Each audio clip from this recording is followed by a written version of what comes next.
19. 1 Reis 19.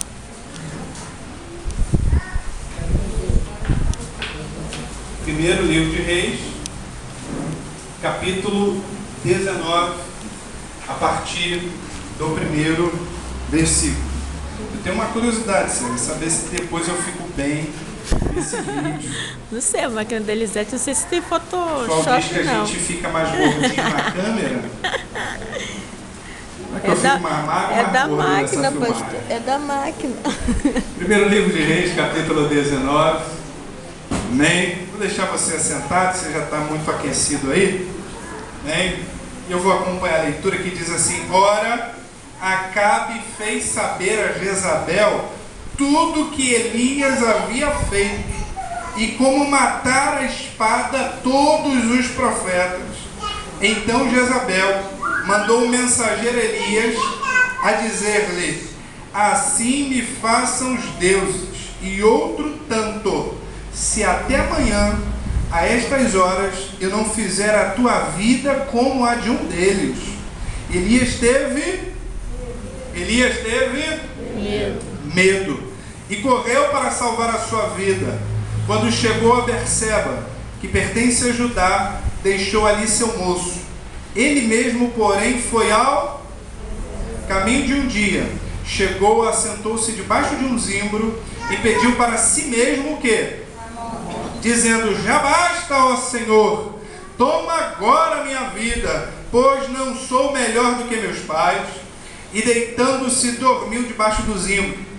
De súbito um anjo tocou-lhe e lhe disse: Levanta-te e come. E ele olhou e viu que a sua cabeceira estava ao lado um pão cozido sobre brasas e uma botija de água. Tendo comido e bebido, tornou a deitar-se. O anjo voltou a segunda vez, tocou-lhe e disse: Levanta-te e come, pois muito longo te será o caminho. Levantou-se, comeu e bebeu. Com a força daquela comida, caminhou 40 dias e 40 noites até Horebe, o monte de Deus. Ali entrou numa caverna, onde passou a noite, e lhe veio a palavra do Senhor, dizendo: Que fazes aqui, Elias? Amém, igreja? Amém. Que Deus abençoe a leitura da sua palavra. Todo esse trecho bíblico que acabamos de ler fala a respeito de um momento muito importante para a vida do profeta Elias. Ô, lindona, quer pregar comigo, é? Onde o profeta Elias, depois de ter duelado contra quantos profetas? Contra quantos profetas? Só você ler os versículos anteriores. Quantos? 400 de um lado, mais 450 do outro. Eram 450 profetas de Baal, mais 400 profetas, da deusa Ashera, deusa da fertilidade. Então, de um lado, haviam 450 profetas daquela divindade chamada de Baal, e mais 400 profetas da deusa Ashera, deusa da fertilidade, somando um total de quantos profetas? 850 profetas. Então, naquele momento, Elias vai duelar contra 850 profetas.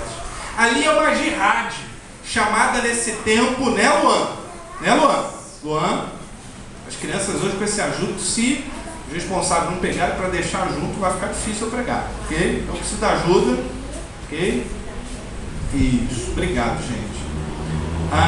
Então, a realidade é que com 850 profetas de um lado, clamando por uma divindade, por um Deus. E do outro lado, Elias clamando por Yahvé, pelo Senhor Todo-Poderoso, pelo único e verdadeiro Deus. Só que nós não estamos falando desse tempo presente. Nós estamos falando de uma realidade de milhares de anos atrás, onde naquele momento a grande luta e desafio não era dizer que só havia um Deus, porque o povo acreditava em muitos deuses.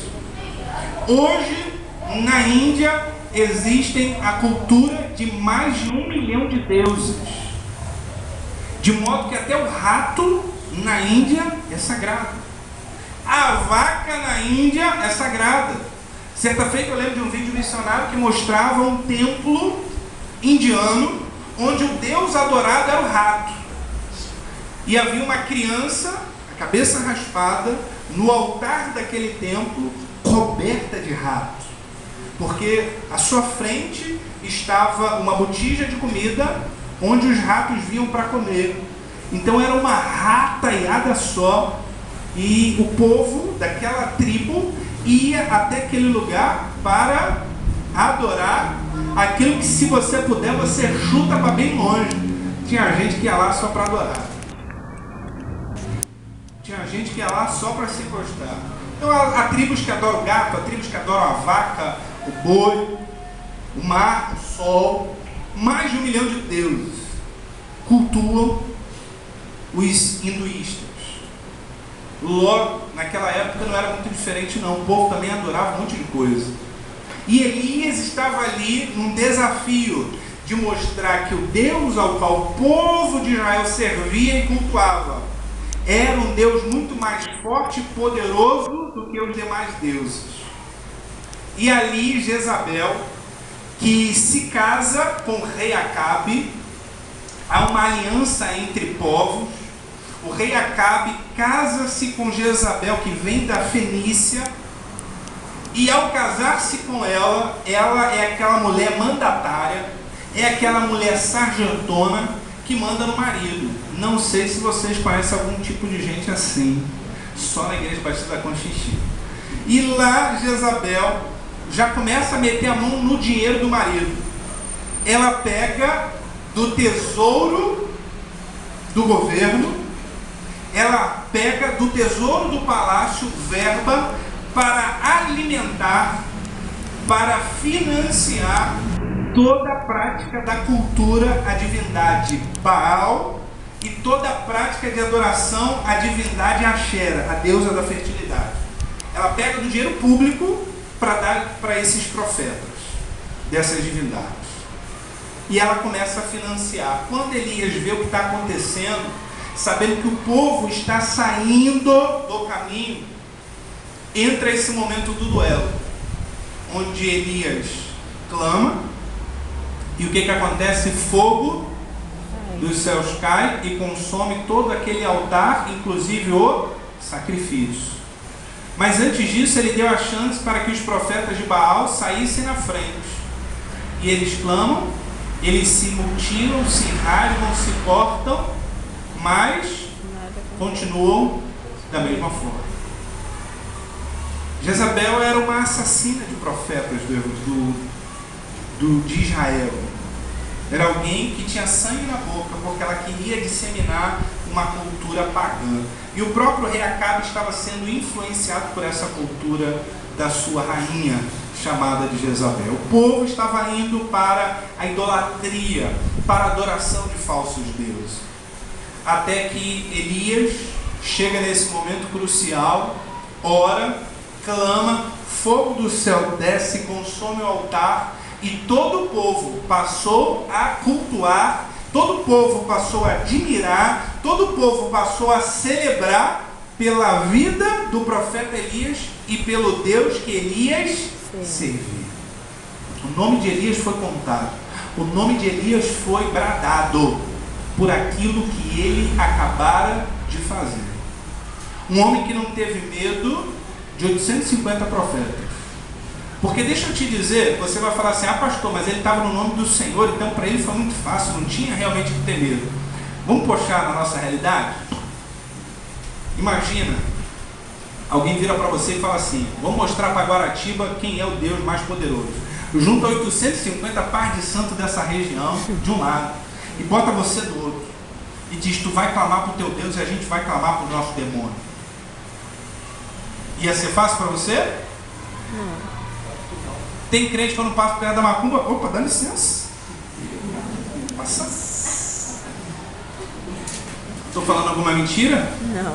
Mas eu tenho certeza de uma coisa, irmão. Uma coisa, André, não é mesmo da Semeando Vida. É da Igreja Batista da Conchinchina. Membro da Igreja Batista da Conchinchina, quando passa perto da macumba, pede, dá licença. Opa, passando aí, né? Passa longe, de medo, né? Se tem no calçadão ali uma casa dessas de candomblé, o camarada passa do outro lado, né? Quando não, o membro da Conchinchina ainda se benze. Da Conchinchina, Michel. Não da semente do vidro. Logo, o camarada enfrentou 850 profetas e não teve medo. Mas eis que uma mulher, quando sabe pelo seu marido daquilo que ele fizera a esses 850 profetas, manda um recado. Hoje seria SMS ou melhor ainda, Facebook, né, Priscila? Mandou publicar na rede social, botou lá no Facebook de Israel. Acabe, pode escrever aí, pode colocar no outdoor, pode colocar no Facebook. Eu não dou um prazo de menos de uma semana, onde a cabeça desse homem vai estar na minha mão. Pode mandar curtir, compartilhar, porque ele vai vir parar com a cabeça dele na minha bandeira. E o que acontece? Veja comigo lá o versículo onde Elias 3, capítulo 19, versículo 3 do capítulo 19, Elias teve... Jezabel diz, não vai demorar, eu amanhã vou fazer o que ele fez com esses profetas, amanhã eu vou fazer com ele. E aquele que não teve medo de 850 homens, teve medo de uma mulher. Que mulher era essa, hein, gente? Verdade, né? Que mulher era essa? Que manda uma ameaça, manda um decreto, dizendo, amanhã a essa hora eu vou fazer com ele aquilo que fizeram com os meus profetas. Ele teve medo e o que ele faz? Foge. No mês de julho do ano passado, o pastor Neil Barreto esteve pregando aqui. Havia uma comemoração pelo aniversário da igreja e pelos meus 6 anos de ministério pastoral. E ele fez um comentário que eu tenho certeza que a mulherada, as irmãs, servas de Deus, varô de Deus, vão lembrar em nome de Jesus. Que medo é o que, gente? É a fé na derrota. Você lembrou logo. É a certeza da derrota. Medo é fé na derrota. Fé na derrota. Ele é mestre nessas frases de efeito que a gente grava. O medo é fé na derrota. E a gente vai lembrar até da ilustração. Ele usou um bichinho aí bonitinho. Qual foi o bicho? Barata. Barata. Barata, ela é infinitamente menor do que vocês, mulheres, mas com uma capacidade de fazer muitas de vocês correrem. Medo é fé na derrota. Medo é certeza na derrota. E Elias teve esse sentimento. Elias teve medo. E por causa dessa rainha de nome Jezabel, fez com que Elias sentisse medo e fugisse da presença, da proximidade desta mulher. Elias já lutou muito, já havia lutado muito, batalhado muito. E por que agora, aquele que enfrentou 850 homens, agora fuge de uma mulher?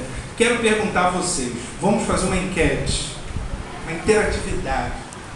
Por que esse homem, depois de enfrentar 850 profetas, homens, agora fica com medo de uma mulher? Eu quero ouvir da igreja.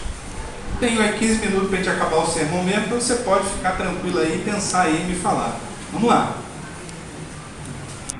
Compartilhar, gente. Vamos falar aí. Deixou de acreditar em Deus? Eu creio que não. Acho que não é isso não. O que mais? Depois você vai ver porque ele deixou de acreditar em Deus. Mas vamos lá, vamos falar. Foi firme aí na sua fala. Pouca fé? Também creio que não. Eu creio que não. O que mais, gente? Vamos falar, gente. Por que um homem teve medo de uma mulher e teve medo de 800 homens? Ela tentou seduzir ele? Não tentou seduzir. Ela queria ele, era na bandeja, né? A cabeça dele na bandeja. O que mais? Poder ela tinha. Não, ela não era de Deus, ela era justamente de um falso Deus, né? Uma cultura pagã, de idolatria, né? O que mais, gente? Por que Elias fugiu, gente? Não sei. Ele fugiu de uma ameaça. Mas por que, gente? Ele fugiu. Vamos falar, gente, mais um pouquinho. Tem mais um minuto para gastar, vamos lá. Pensa aí. Por que, Jacques? Você é um menino inteligente. Por que, Jacques? Porque o desafio de encarar Jezabel era grande demais para ele.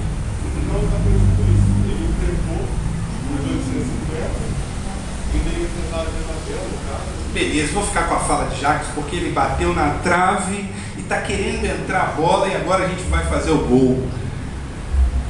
Ele fez um duelo contra a 850. O texto não diz o tempo que aqueles homens ficaram ali se mutilando e clamando. O texto não diz exatamente como foi para Elias ficar olhando aquela turma. O texto não diz a realidade do tempo que ele clamou a Deus.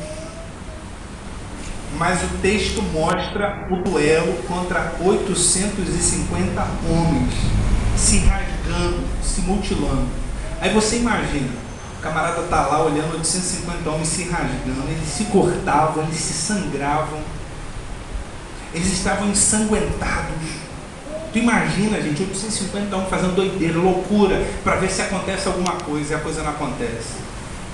E Elias lá na dele lá, ainda que seja um homem de fé, homem que andou com Deus, homem que foi transladado, nem a morte viu, mas o homem, meu Deus, esse é o maior desafio meu. Meu Deus, quando acabar essa mutilação, eu tenho que orar e tem que descer fogo, porque se não descer fogo, eu e o povo vamos pagar o preço. Tu imagina o nível de batalha física, Espiritual. mental e espiritual. Imagina o nível de batalha física, mental e espiritual. Elias ganha Eliana o duelo. Mas depois do duelo, como é que você acha que ele está, Eliana? Vamos para o monte! Fraquinho. Tá sem. Vamos fazer um jejum! Vamos fazer um louvorzão para a gente ganhar, né? Para a gente cantar. Os profetas de Baal morreram e eu, Elias, fui salvo pelo poder do Senhor. Vamos fazer um corinho de fogo, né? Vamos fazer um corinho aqui de júbilo. Como é que ele devia estar? Exausto. Cansado. E o cansaço é um inimigo sorrateiro. O cansaço é um inimigo silencioso. E o cansaço é um inimigo poderoso. O cansaço rouba o nosso ânimo. O cansaço rouba os nossos estímulos. O cansaço rouba a nossa motivação. Teixeira e Fabiana, que trabalharam na mesma fala, o cansaço pode até roubar a nossa fé se a gente não tiver cuidado. Elias estava cansadíssimo. Por que eu digo que Elias estava cansadíssimo? Nesse período onde ele agora teria uma outra batalha para enfrentar, ele corre, deixa o servo dele, o discípulo dele num lugar, ele deixa o discípulo e começa a caminhar pelo deserto, e depois que ele encontra um refúgio no meio do deserto, o que ele vai fazer? Vai orar. Orar nada, igreja.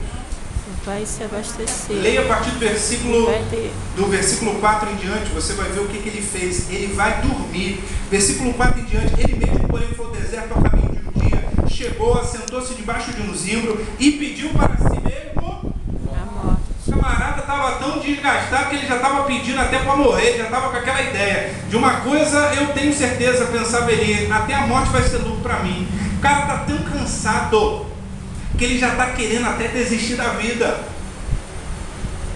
E você já aprendeu aqui na igreja que o suicida, ele não quer a morte, ele quer matar a dor dele.